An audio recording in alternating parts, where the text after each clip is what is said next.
বিশ্ব মানচিত্র থেকে মুছে যেতে পারে ঢাকা, তলিয়ে যাবে আরও অনেকগুলো শহর।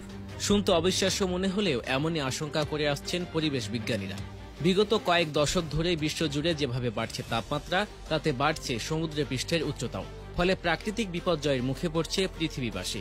আর এই সব বিপর্যয়ের কারণে বড় ধরনের সংকটে পড়তে যাচ্ছে উপকূলীয় অঞ্চলের দেশগুলো। তাপমাত্রা বৃদ্ধি এবং সমুদ্রপৃষ্ঠের উচ্চতা বৃদ্ধির এমন ধারাবাহিকতা বজায় থাকলে আগামী কয়েক দশকের মধ্যে হারিয়ে যাবে পৃথিবীর ৬টি শহর, যে তালিকায় নাম আছে বাংলাদেশের রাজধানী ঢাকারও। পাখিদের জন্য অভয়ারণ্য হিসেবে থাকা বন উজাড় করে বানানো হচ্ছে মানুষের আবাসস্থল।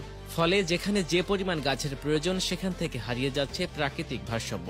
অন্যদিকে শিল্প উন্নত দেশগুলোর শিল্প কারখানার মাধ্যমে দূষিত হচ্ছে পানি, বায়ু এবং মাটি।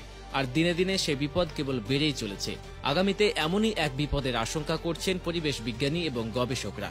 তাদের দাবি, আগামী কয়েক দশকের মধ্যে মানচিত্র থেকে হারিয়ে যাবে অনেকগুলো শহর।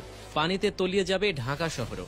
কোনো কোনো জায়গায় তুষারপাত হচ্ছে গ্রীষ্মকালে, আবার কিছু জায়গায় শীতকালে হচ্ছে প্রবল বৃষ্টিপাত। বিশ্বের একাংশে তাপমাত্রা এতটাই বেড়ে চলেছে যে তা সহ্যের বাইরে চলে যাচ্ছে।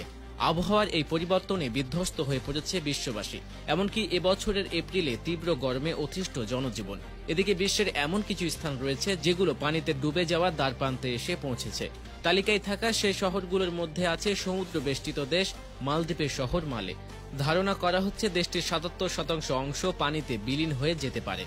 সমুদ্র পৃষ্ঠের উচ্চতা বৃদ্ধির কারণে চীনও অনেক ক্ষতিগ্রস্ত হচ্ছে। চীনের প্রায় ৪৩ মিলিয়ন মানুষ সমুদ্রের ধারে বসবাস করছেন। ফলে তারা ক্ষতিগ্রস্ত হতে পারেন বলে আশঙ্কা করা হচ্ছে। আগামী সময় বাংলাদেশের রাজধানী ঢাকাও ডুবে যেতে পারে বলে আশঙ্কা করা হচ্ছে। এর ফলে প্রায় ৩২ কোটি মানুষের ঘরবাড়ি ও সম্পত্তি নষ্ট হতে পারে। সমুদ্রে তলিয়ে যেতে পারে প্রতিবেশী দেশ ভারতের শহরও। এরপর তালিকায় আছে ব্যাংকক, থাইল্যান্ড। ওয়ার্ল্ড ইকোনমিক ফোরামের এক প্রতিবেদনে বলা হয়েছে, আগামী সময়ে থাইল্যান্ডও পানির নিচে তলিয়ে যেতে পারে।